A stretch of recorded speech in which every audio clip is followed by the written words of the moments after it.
आपल्या परिसराचं हे वैभव आहे आणि भाग्य आहे की एक थोर सत्पुरुष साधू संत याच मातीमध्ये ज्याची पावलं फिरली आणि साधुत्व फार जुना काळ नाही.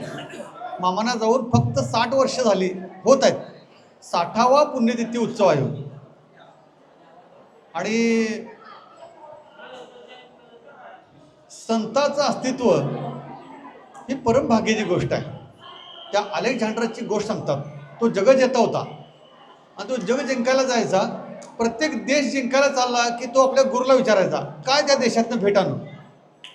तो भारतावर आला आणि भारतावर येत असताना त्यानं आपल्या गुरुला विचारलं काय भेट आणू. गुरु म्हटला भारत ही संत भूमी आहे. एखादा साधू सत्पुरुष घेऊन ये. आणि ते दूरदृष्टीचे होते आणि जर नाही आला तर किमान त्या देशातली मुठभर माती आण की ज्या मातीनं सत्पुरुष साधू पुरुष संत पुरुष निर्माण केले. अलेक्झांडर आला आणि आल्यानंतर एक पद्धत अशी होती की नुसता अलेक्झांडर आला म्हटलं की सगळी शस्त्रसंधी सगळ्यांनी शस्त्र टाकायचं आणि शरण यायचं. मग हा आला सगळ्यांनी दारं पटपट बंद केली सगळ्यांनी शस्त्र टाकली सगळं केलं. पण एक साधू सकाळच्या पारी थंडीच्या दिवसामध्ये तप करत एका झाडाखाली बसला होता संत. ते सत्पुरुष मात्र अजिबात डळमळीत झाले नाहीत. अलेक्झांडरचं सैन्य आलं तरी उठले नाहीत. त्या सैन्याला प्रश्न पडला हा विचलित होत नाही उठत नाही असा कसा माणूस असेल.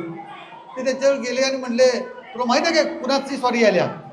अलेक्झांडर जगजेता त्याची स्वारी आल्या आणि तुला भीती नाही. नाही म्हणले काय नाही काय होणार आहे मला काय नाही म्हणले. नाही म्हणले ते देहांत प्रायचित दिल. ते म्हणले मरण माझे मरुणी गेले मजला केले अमर मी त्याची भीती बाळगत नाही. झालं असं करत मग अलेक्झांडर तिथं आला आणि अलेक्झांडरला आश्चर्य वाटलं की आतापर्यंत त्यानं शस्त्र टाकून पळणारी माणसं बघितलेली होती पण एकही हातात शस्त्र नसताना तिथं तप करत बसताना साधू अलेक्झांडरनं पहिल्यांदा पाहिला. आणि मग त्या अलेक्झांडरला गुरुची आठवण आली की का आपल्या गुरुनं सांगितलं की आता साधू घेऊन ये. आणि त्या अलेक्झांडरनं त्या सत्पुरुषाला सांगितलं की तुम्हाला काय पाहिजे. तुमच्या निर्भयतेचं मला कौतुक आहे. थंडीचं दिवस होतं आणि तो किरण पडलं होतं ना अंगावर आडाला उभा राहता. साधू म्हणलंय आंबळ थोडं ऊन सोडा फक्त ऊन येऊ दे जरा बाजूला हो मला काही नको. नाही म्हणजे माझ्या गुरुनं मला भेट आणा सांगितलं तुम्ही आलं पाहिजे.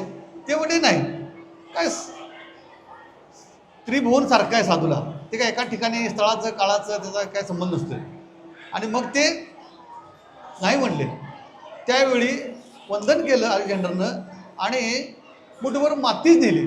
त्याला काय साधू सोबत नेता आला नाही. त्यामुळं आपला देश ह्याचा अभिमान आपल्याला पाहिजे. असं म्हटलं जातं की जग नावाचा एक राजवाडा जर मांडला तर अमेरिका दिवाणखाना होईल आणि कोणतरी स्वित्झर्लंड किचनखाना होईल जे काय होईल. पण या राजवाड्याचं जगाच्या देवारा काय तर देवारा म्हणजे भारत देश. कारण भगवान श्रीकृष्णाने गीता सांगण्यासाठी या देशाची निवड केली आणि त्यांनी काय सांगितलं साधूच्या रक्षणासाठी मी जन्म घेतो माझा अवतार त्यासाठी असतो. आणि त्याच एका साधूच्या छत्रछायेमध्ये आपण आहोत त्याचा आनंद आणि अभिमान आपला असला पाहिजे. सद्गुरू बाळूमामांचं हे मूळ क्षेत्र आहे. ज्या ठिकाणी बसून आपण आता हे बोलत आहोत ते मूळ क्षेत्र आहे. समाधी आदमापूरला झाली आणि 40 वर्षाचं आयुष्य हे मामांचं कुठे गेलं या भूमीमध्ये गेलं. या मेथके सांगलेवाडी कोल्हेवाडी कापशी नंद्याळ हमीदवाडा या परिसरात गेलं आपल्या परिसरात गेलं. पण आपल्या परिसरात गेलं आपण बाळूमामांचा भंडारा लावतो जय जयकार करतो हे सगळं ठीक आहे केलंच पाहिजे श्रद्धा ही. मात्र या पलीकडे जाऊन बाळूमामांचं जीवनचरित्र आपण काहीतरी पाहिलं पाहिजे का नको पाहिलं पाहिजे. आणि त्यासाठी आपल्याकडं काही ग्रंथ उपलब्ध आहेत. यासुद्धा गावचे भूमिपुत्र दशरथ पाटील त्यांनी सिद्धपुरुष नावाचं ग्रंथ लिहिलेलं आहे. आज विशेष करून मला बोलायचं आहे ते म्हणजे एक आणखी महात्मा ज्यांनी बाळूमामांचं चरित्र 1994-95 लिहिलं ते महात्मा कोण? CS कुलकर्णी आले कुठनं? बेळगावातनं. आपलं नशीब बघा काय आहे, बाळूमामा आले कर्नाटकातून, मूळ गाव आरभावी, अक्कोळमध्ये जन्म, अक्कोळमधनं बाळूमामा इकडं आले. आणि चरित्र लिहिणारा सुद्धा महात्मा बेळगाववरून इकडं आला. म्हणजे आपलं काय हे असेल, आपल्या मातीचं काय पुण्य असेल. बाळूमामांची पावलं या मातीतनं फिरली.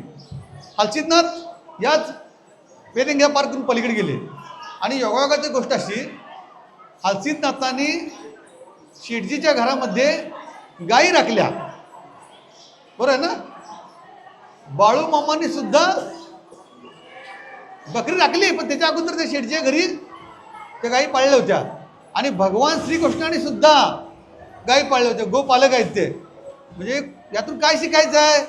कुठलंही काम हलकं नसतं. गोपाल कृष्ण, गायी पाळणारा.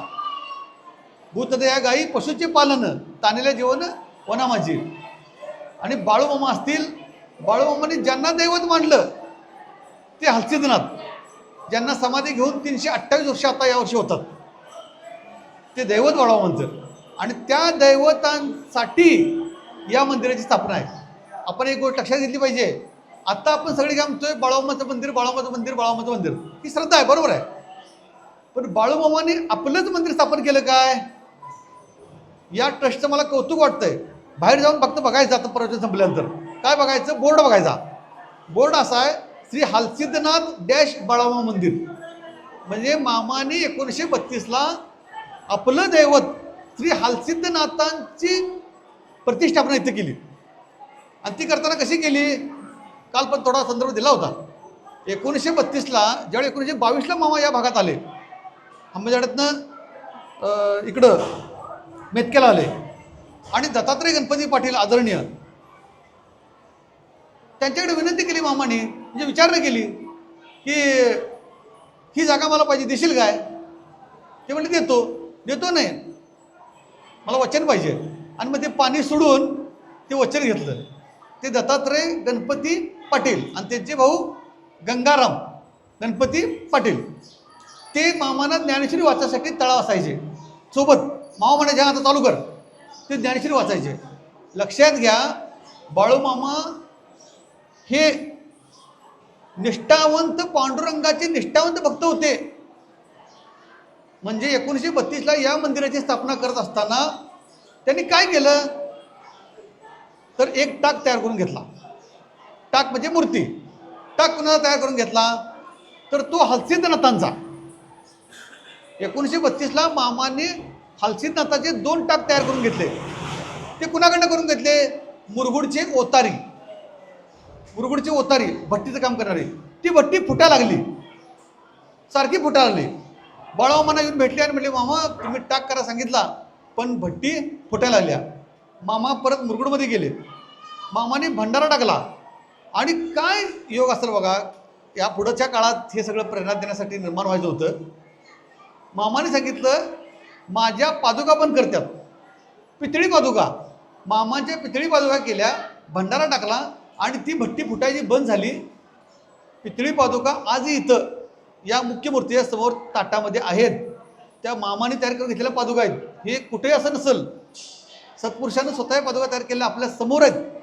एक दुसरी गोष्ट, हलसिद्धनाथांचे 2 टाक तयार करून घेतले. एक खडकावर दिला आणि एक इथं आहे, बरोबर मध्यभागी मामांच्या पाया पडत असताना नाथ दिसतात.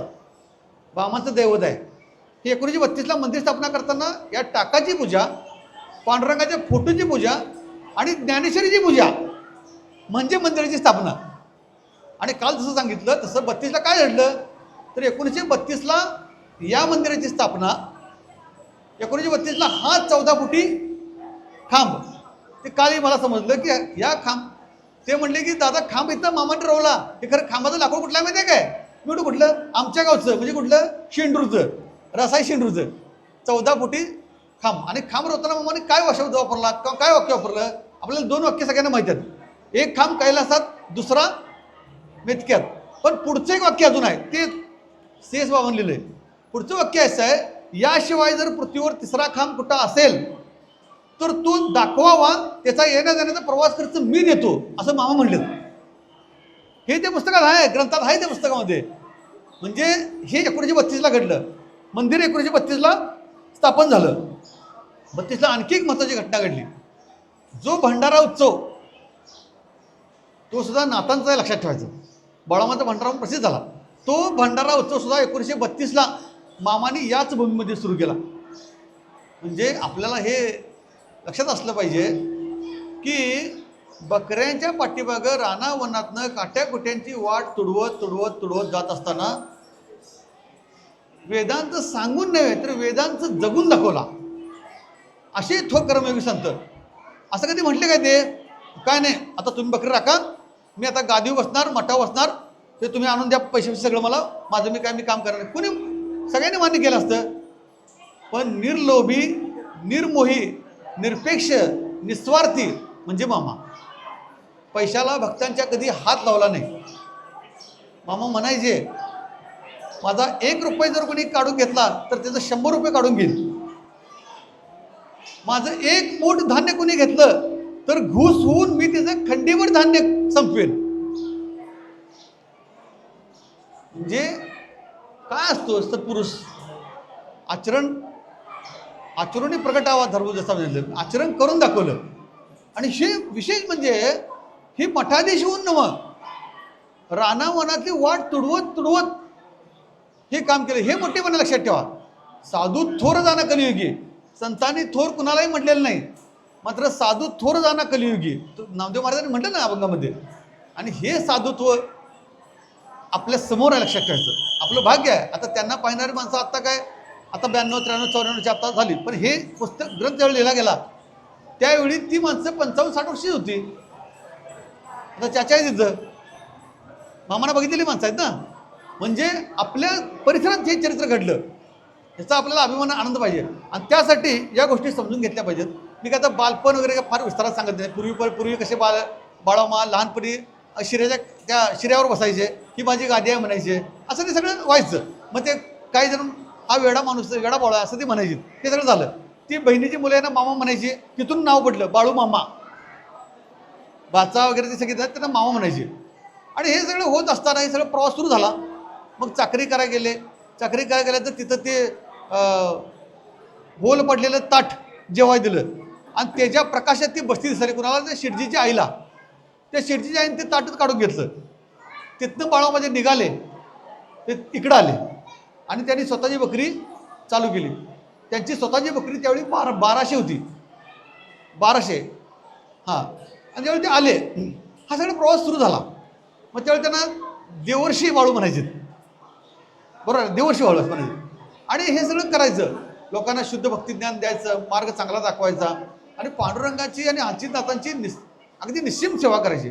एक वाक्य सांगतो फक्त, बाळूमामांनी आयुष्यावर बकरी राखली पण बकरी खाली नाही. लक्षात घ्या, बरोबर आहे ना? हां, इतक्या निष्ठेने ती बकरी राखली, काय बोलायचं काम नाही अक्षरशः. हे काम होत असताना एक आकाशवाणी झाली, असं ग्रंथाचा उल्लेख आहे. त्या काय आकाशवाणी झाली तर गुरु करून घे. जसं नामदेव महाराजांना सांगितलं की गुरु पाहिजे, विसोबा तर गुरु झाले. बाळूमामांना पण आस लागली की गुरु करून घेण्याची. मग त्यांनी ठरवलं, एक बाळूमामाने अजबपण केलेला होता. बाळूमामाने काय ठरवलं की गुरु करून घ्यायचा, तर त्यासाठी गुरुदक्षिणा मी देणार. मग त्यांनी काय केलं, त्यांना भूतखेतं काढायचं त्यांच्याकडे शक्ती होती, त्यांनी काढत होते. म्हणून आता काही जण आपल्या नावाच्या पुढे मामा लावतात आणि ते उद्योग करतात. चालत नाही. ती ताकद मामाच्या संघ. आपण नमस्कार करावा आणि गप जावं, त्या उद्योगात पडू नये. आणि जे कोण पडले त्यांचं सरळ झालेलं नाही, होणार नाही. मग गुरु करून घ्यायचा, गुरुचा शोध चालू झाला. आणि मग त्या गुरुला दक्षिणा देण्यासाठी मामाने एक शक्कल लढवली की एक भूत काढलं म्हणलं की ₹1.25 घ्यायचा. ₹1.25, फक्त ₹1.25, फक्त 1930चं घटना आहे. असं पैसे जमलं काही, मामा मापत नव्हते, नुसतं त्या बटव्यात पैसे ठेवायचे. ते पैसे साठत गेले आणि मामाने सांगितलं, आता हे पैसे जो कोण सांगेल की किती रुपये आहेत तो माझा गुरु. हे पैसे मला सांगितले पाहिजे. मामांची बकरी भुदरगड तालुक्यात शेनगावला गेली ती. शेनगावच्या दत्त मंदिरच्या परिसरामध्ये बकरी चरत होती. आणि त्या दत्त मंदिरमध्ये दुपारी मामा बसलेले होते आणि तिथं मुळे महाराज आले. आता मुळे महाराज हा जीवनमुक्त महात्मा, म्हणजे त्यावेळी त्यांनी हिमालय यात्रा केली होती.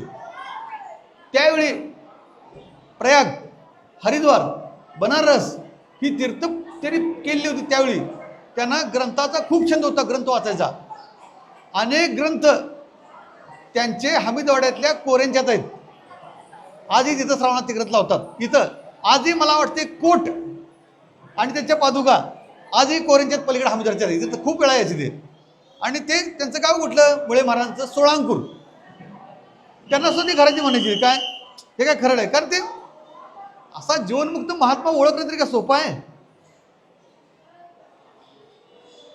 कोट घालायची एवढा, लंगोटी असायची आणि खिशात काय असायचं? चहापूड. कोण भेटलं का नाही चहापूड आणि ते चहापूड द्यायची, गुळ घालायचा आणि चहा करून द्यायचा. कुणाला आजार कसला असो, रामबाण उपाय एकच दादा, चहापूड. मुळे महाराजांची चहापूड ही प्रसिद्ध होती त्यावेळी. असे ते करायचे, ते असे फिरत राहायचे. आणि मग ते असे आले आणि त्या दत्त मंदिरामध्ये आल्यानंतर म्हणले, बाळू माझं पैसे दे की. मामा म्हणते देतो की पैसे, खरं किती आहे ते सांगा. ते म्हणले ते 120 रुपये दे की. किती? 120 रुपये. मामा म्हटले, तो मरग्या गड्या होता, मरग्या गडी, त्याला म्हटले सोड रे पिशवी. पिशवी सोडली तर 120 रुपये होते, बरोबर 120. तो सांगणाराही महात्माच होता ना, ते काय साधं प्रकार नव्हतं काय ते. मुळे महाराज म्हणजे 120 रुपये होते, दिले. कुणाला दिले? मुळे महाराजांना दिले, ते गुरु करून घेतलं. आता इथं पुढं महत्त्वाचा एक संदर्भ CS बावन लिहिला आहे, तो खूप महत्त्वाचा आहे. मुळे महाराजांना एक सवय अशी होती की ते जीवन खूप विलासी जगायचे, म्हणजे अगदी आयशा आरामी विलासी जीवन जगायचे. आणि त्याचे उलटं बळावमा. बळाव म्हणजे वैराग्याचं टोक आणि विलासी जीवनाचं टोक म्हणजे मुळे महाराज. म्हणजे काय? मुळे महाराज सगळं असं आयुष्य जगायचं. आणि ते काय केलं त्यांनी? 4 दिवसात ते पैसे संपवले, बळावून दिलेले. त्या पिशवीतले किती होते? 120 रुपये. 16 आण्याचा रुपया, 120 रुपये 10 आणे संपवले. किती? 119 रुपये, 119 रुपये 10 आणे संपवले आणि 6 आणे शिल्लक ठेवले. आणि ते काय केले? ते दिले नंतर 2 दिवसानंतर बाळूमामांच्या मरग्या नावाच्या गड्याकडं. त्यानं काय केलं? त्यानं ते पटक्यात घेतलं, इथे ठेवलं. आता ते फक्त सांगतो थोडं ते काय झालं ते पुढचं. हे मरग्या गड्याला म्हणजे आपण दारात वाढल्यानंतर तो माणूस त्यातलं तांदूळ चिमूटभर देतो ना आपल्याला, तसं ते मुळे महाराजांनी काय केलं? 120 रुपयामधलं 6 आणे परत दिले. 119 रुपये 10 आणे खर्च करून टाकले 4 दिवसात. 4 दिवसात खर्च केले. त्यांना इतकं संडास लागलं की संडास थांबायला तयार नाही. मुळे महाराजांना हे मी माझं सांगितलं असलं तर प्रॉब्लेम झाला असता, हे त्या ग्रंथात लिहिलं आहे. हां, लक्षात घ्या. तुम्ही म्हणणार हे कसं काय महाराजांचे असं बोलताय? झालं ते संडासला आलं. तो जीवनमुक्त महात्मा होता, त्यानं समाधी लावली आणि ओळखलं. त्यांच्या लक्षात असं आलं की अरे, हे बाळूचं पैसे मी असं खर्च करायला नको पाहिजे होतं. हे पंढरपूरला जाऊन आंधळे, पांगळे, गरीब, कुष्ठरोगी, महारोगी यांच्यासाठी पैसे खर्च करायला पाहिजे होते. ही चूक झाली माझी, हे मुळे महाराज म्हणले. आणि त्यांनी तिथं निश्चय केला की मी पैसे माझे साठवीन आणि तशाच पद्धतीने पंढरपूरला जाऊन मी पैसे खर्च करीन. संडासला थांबलं. आता इथून पुढची वाक्य महत्त्वाची आहेत.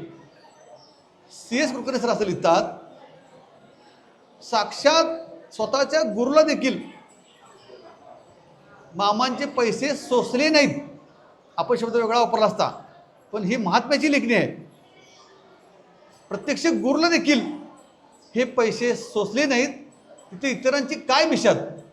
त्यांच्या संसाराची राख रांगोळी झाल्याशिवाय राहणार नाही. देवाच्या काठीचा आवाज येत नाही, ओळ उठल्याशिवाय राहत नाही. तो ओळ गुन्हा नोंदीचा असेल, तो ओळ चौकशी समिती नेमण्याचा असेल, कसला वाटेल असेल, मला काही म्हणायचं नाही डिटेलमध्ये. सगळी शानी माणसं आहेत, नीट कळतं. अरे, बाळूमामांनी ज्या पैशाला हात लावला नाही त्या पैशाला हात लावायची हिंमत होती कशी आहे?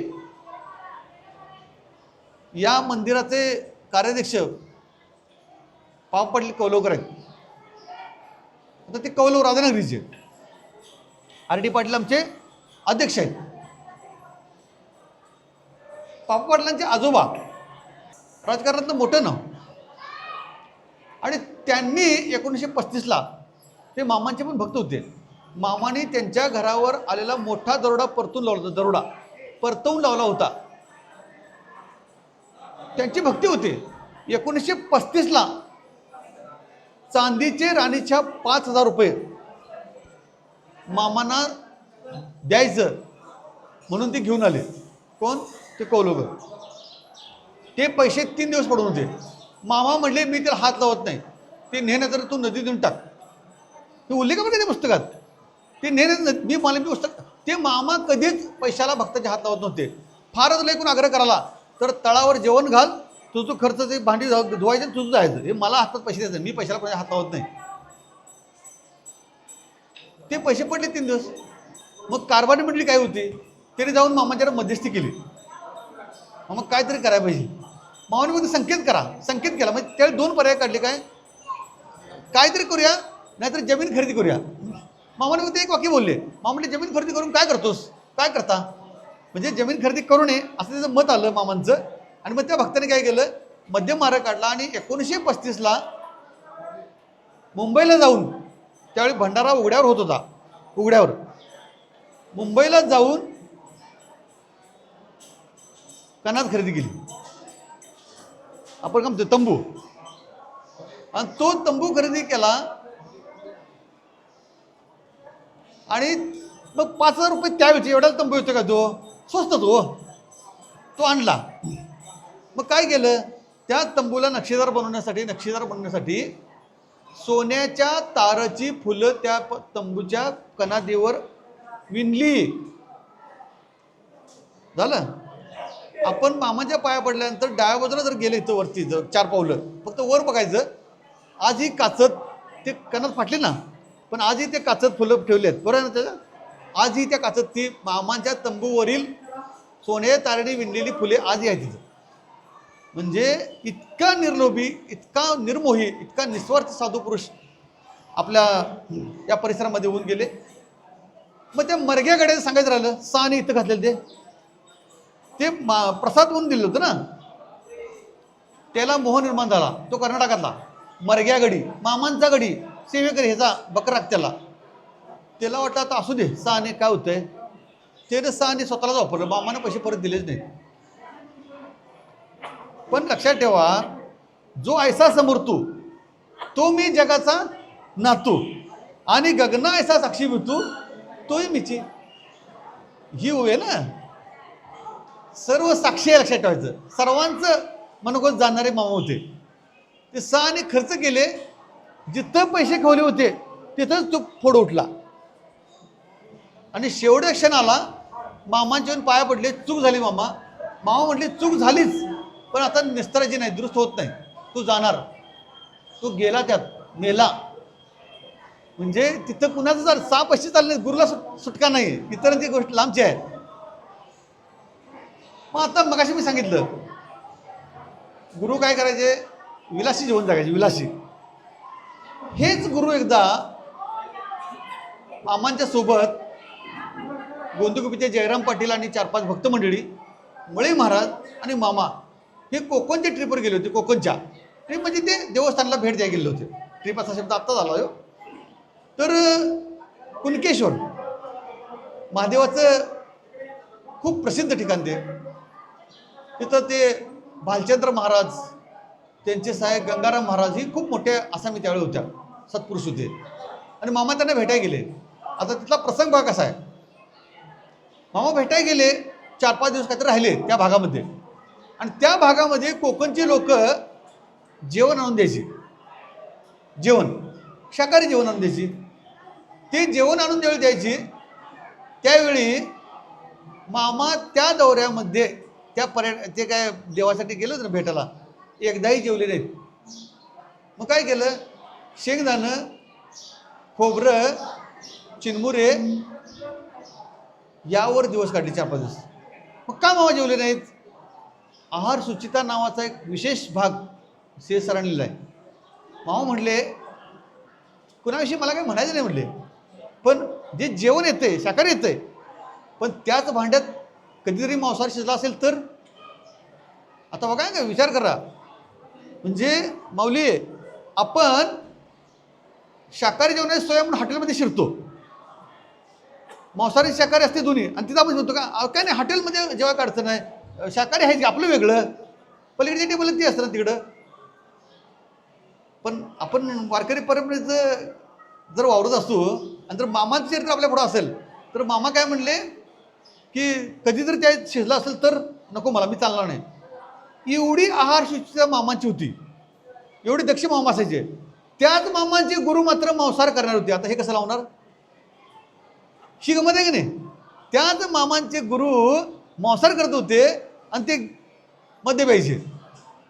याचं कारण मग शास्त्र येते, दुसरं काय त्याचं कारण येत नाही. ते शास्त्र काय सांगतं, काल महाराजांनी सांगितलं काल, विधेयमुक्त आणि जीवनमुक्त.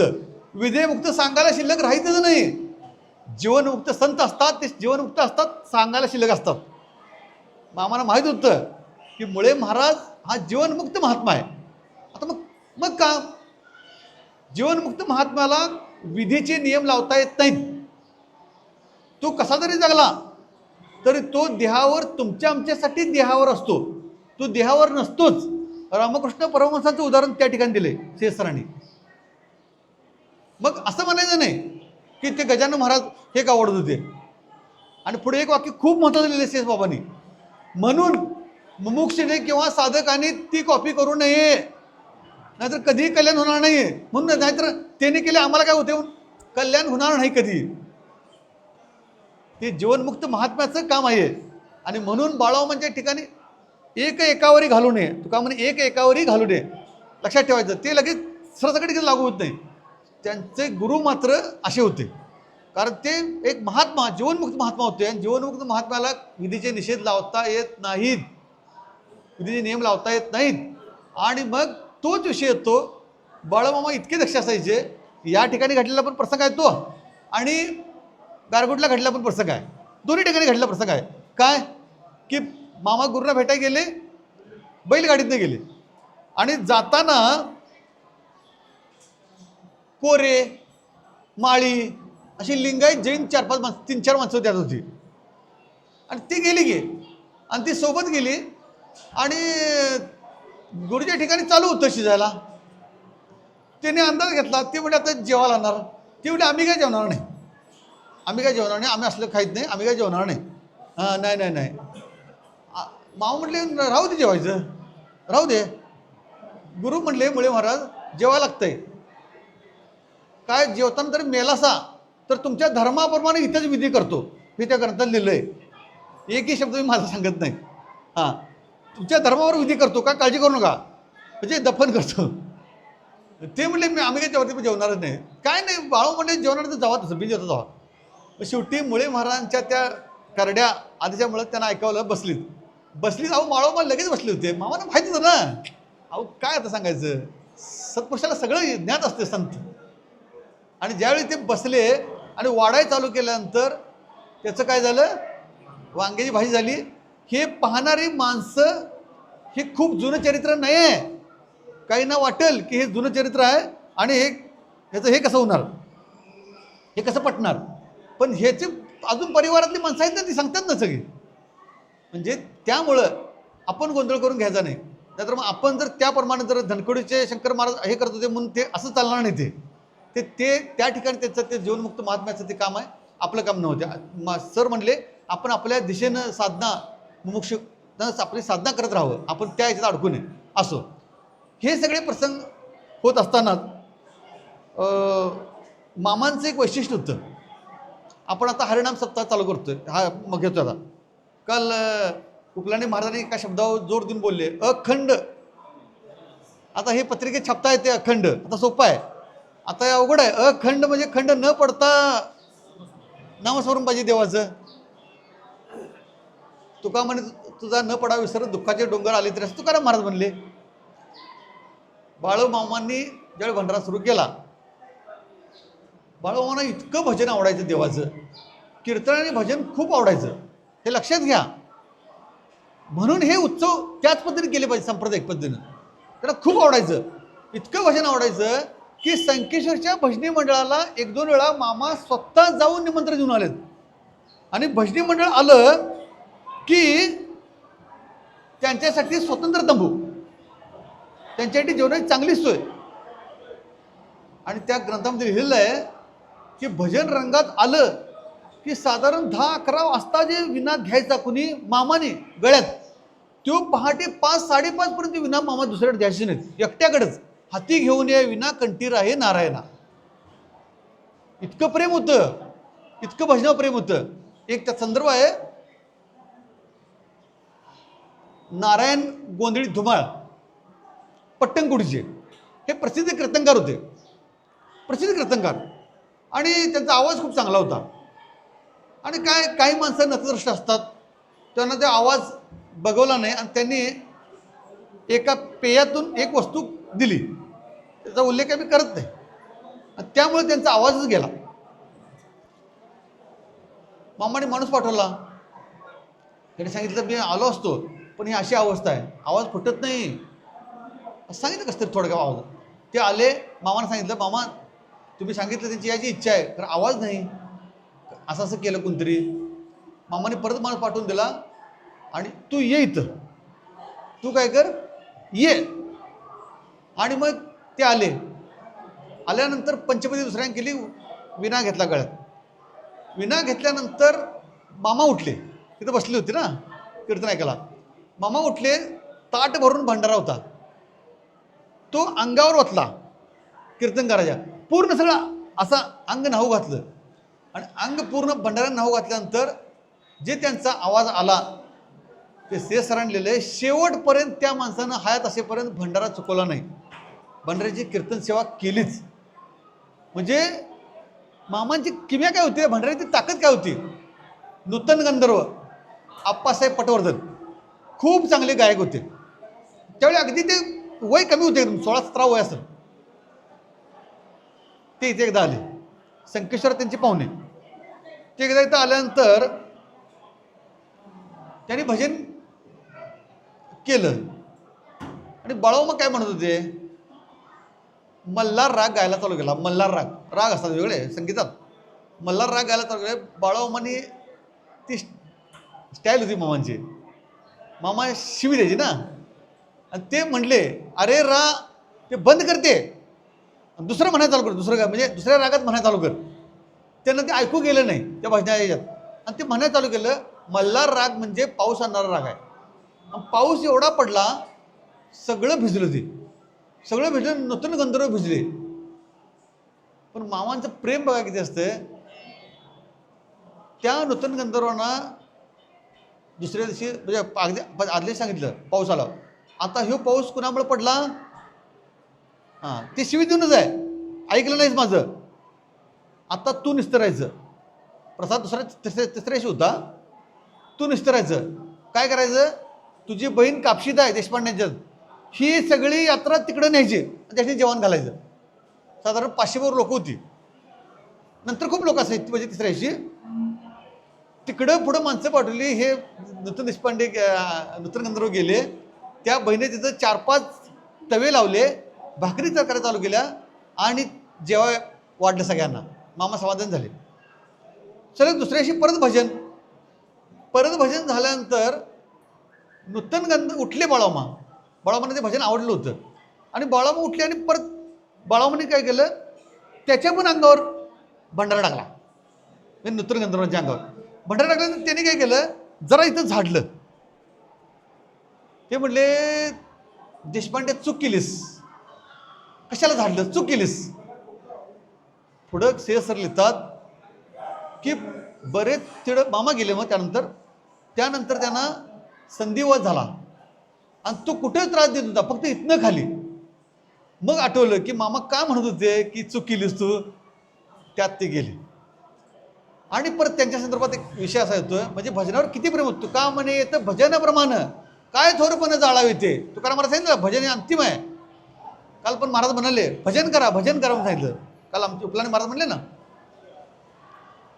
त्या नूतन गंधर्वांच्या त्या रागामुळं पाऊस पडला पावसात ते भिजले आणि आजारी जोरात पडले. आजारी पडल्यानंतर जे बाळामा इतका करडेपणा असे शिवेच्या माध्यमातून द्यायचे, पण तो प्रसाद असायचा तो. त्याच मामाने नंद्याळमधनं पुढं त्यानं नेलं ते कापशीला बैलगाडीत. आपणच बिछाना अंतरला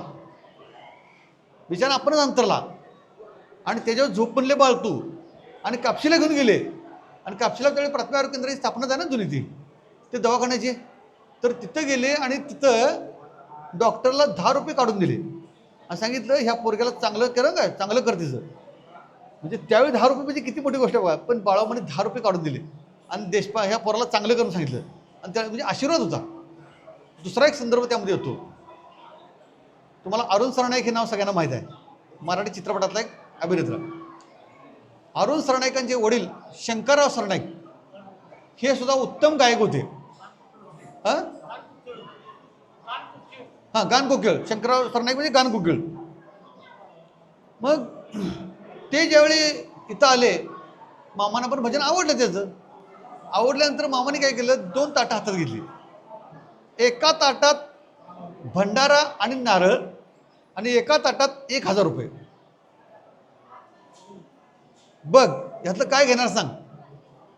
पण त्यानं त्यावेळी चांगला निर्णय घेतला. त्यानं 1000 रुपये घेतले नाहीत, त्यानं नारळ आणि भंडारा घेतला.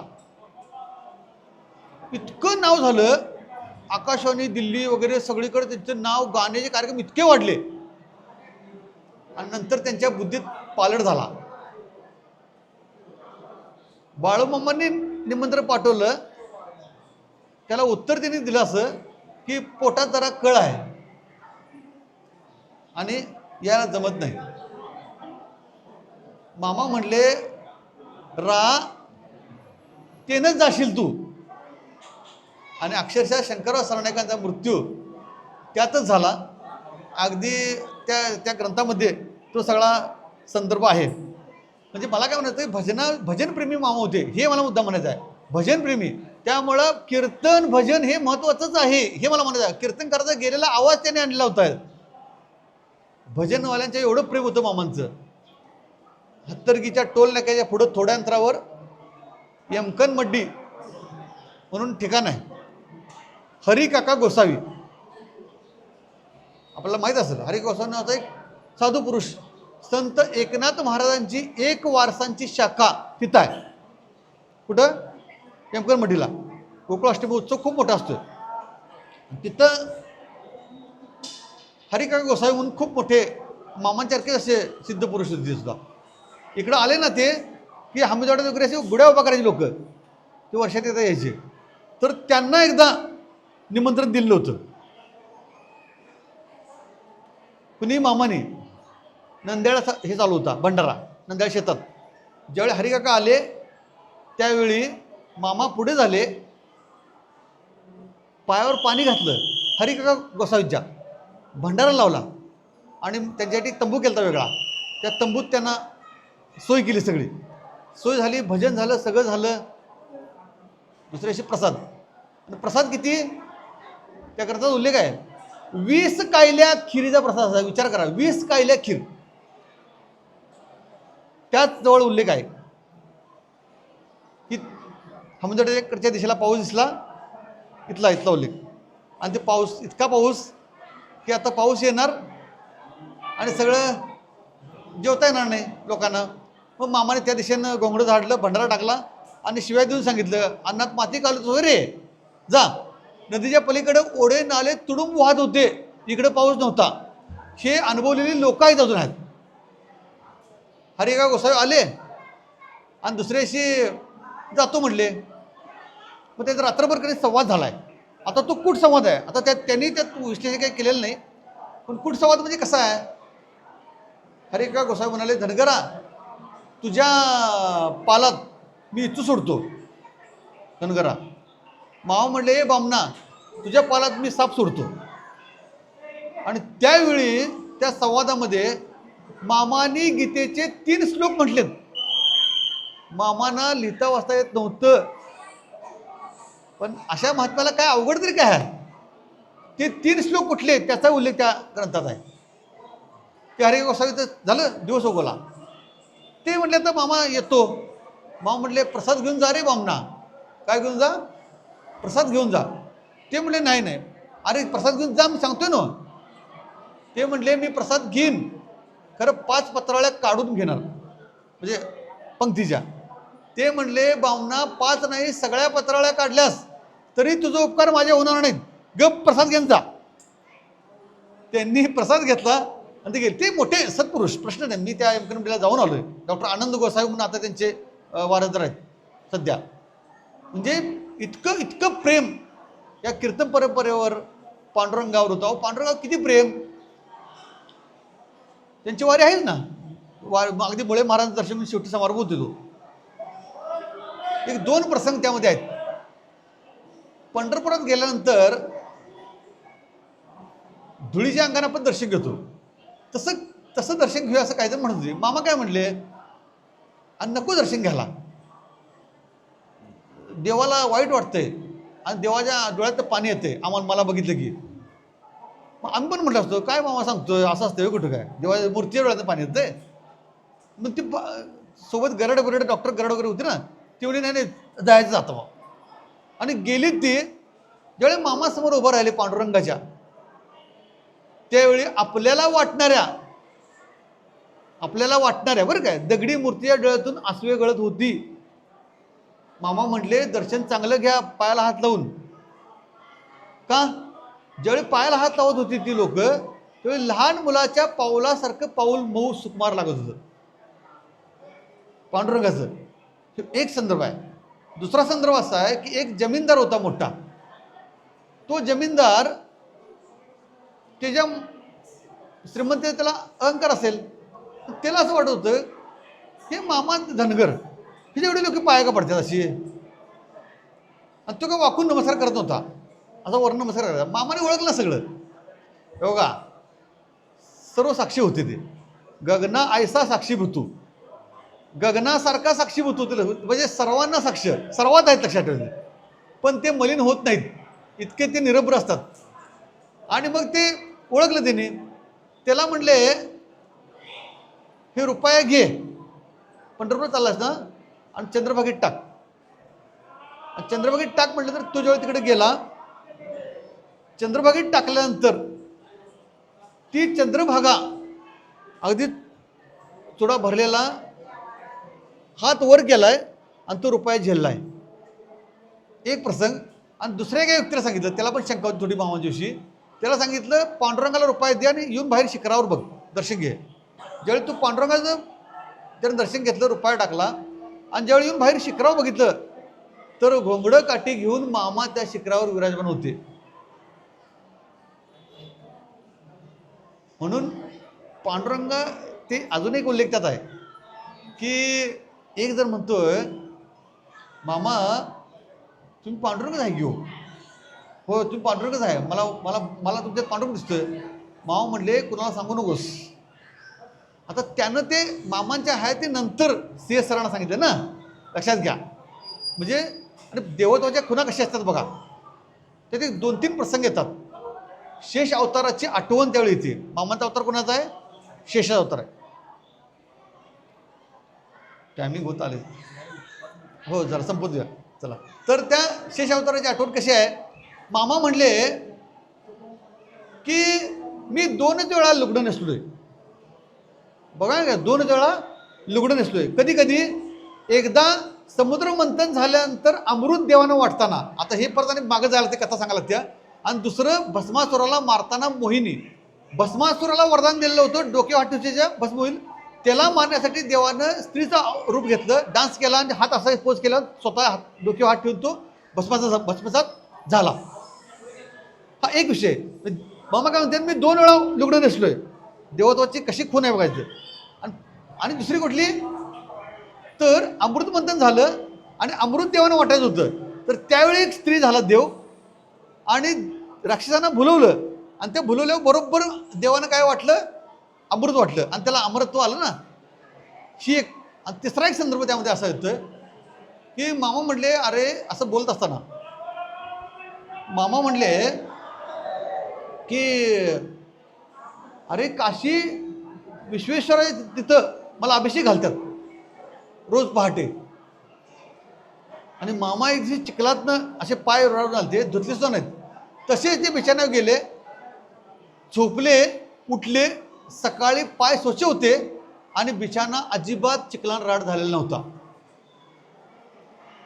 आता काशी विश्वेश्वर म्हणजे कोणाचं ठिकाण? महादेवाचं ठिकाण. मामा काय म्हणतात, अजून एक त्या संदर्भ आहे. आळतेकर नावाचा एक भक्त आहे, त्या आळतेकर नावाच्या भक्ताला मामा म्हणतात, तू ज्ञानेश्वरी वाचत जा, तू जरा ज्ञानेश्वरी वाचत जा रे, आधीमध्ये रोज वाचत जा. तो ज्ञानेश्वरी वाचत चालू करतोय आणि एक 8 दिवस गेल्यानंतर सलग 3-4 दिवस एक नागसाप त्या ज्ञानेश्वरी वाचण्यात तिथे येतोय. जे पहिल्यांदा भितात, पण बघितलं म्हणजे काय करतात, बघितलं तर तो ऐकायचा आणि परत जायचा. ते मामांच्याकडे आले आणि म्हटले, मामा म्हटले ज्ञानेश्वरी वाचतोच का रे?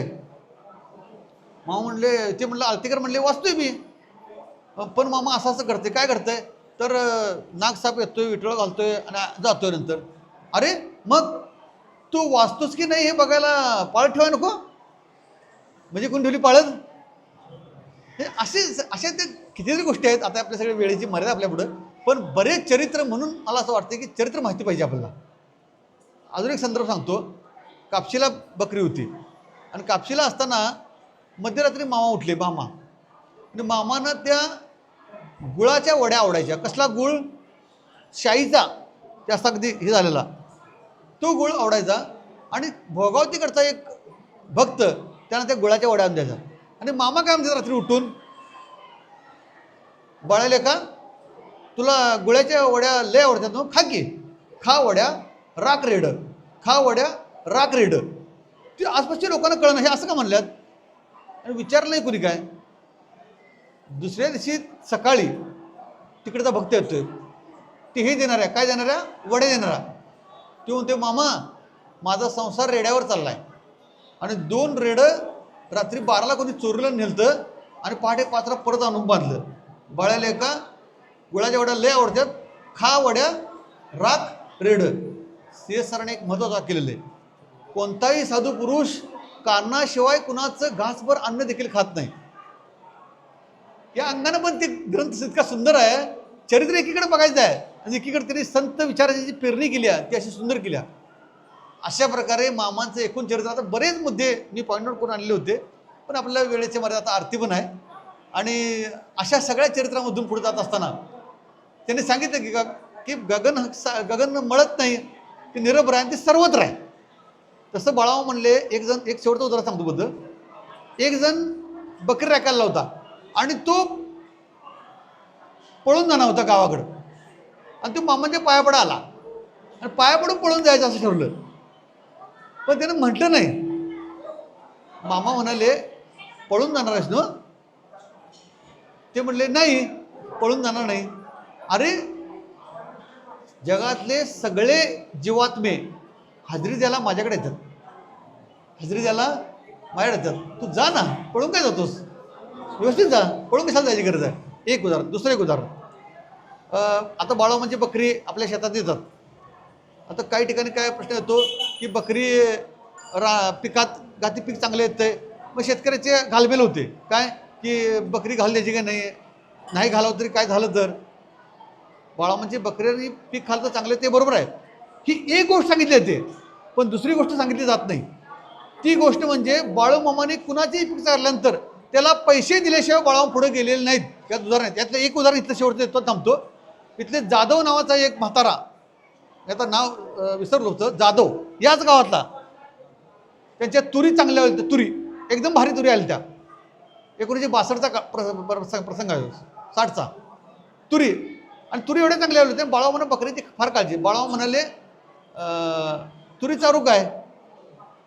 आता ते म्हटले, चार बाबा तुरी चार, पण साईडला दुसऱ्याचं शेत आहे, तिथं बकरी गेली आणि काहीतरी खाल्लं तर तू काळजी करू नको म्हटले. कारण बकऱ्यावर सत्ता बाळावा माझी होती, आणि तशी माणसापेक्षा प्राणी सोपे, बरोबर आहे ना?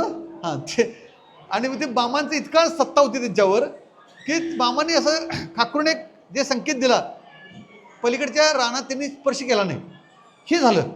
मात्र ते सगळं रान संपवल्यानंतर मामाने त्या जाधव नावाच्या शेतकऱ्याला 100 रुपये दिले.